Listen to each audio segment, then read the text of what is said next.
Port Richmond is within close proximity of major dockyards, Interstate 95, and many old factories and recycling facilities.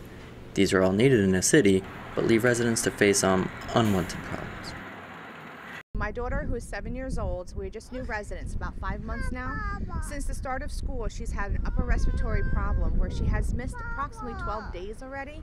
And they want a doctor's note for every single time, and I don't have health insurance, so I cannot afford to take her to the doctors each time she has a respiratory infection. Powers-DiCapua is concerned with the amount of particle pollution in the area and the little being done to alleviate the problem. Everybody's garbage is floating around the air. I have found dead birds, I have found needles, I find the Halloween candy. People just eat it and throw it on the ground.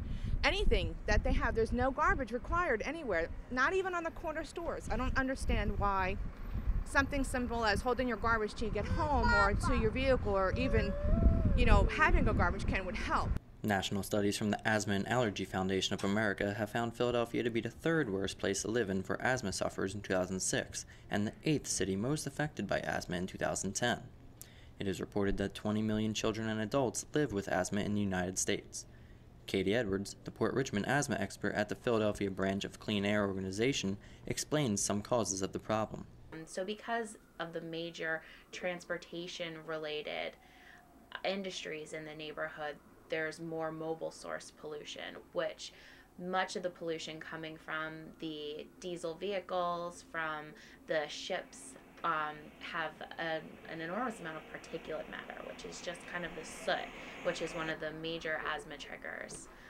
It also has the different chemicals that contribute to ozone, which is another asthma trigger, and it's actually a chemical that damages lung tissue.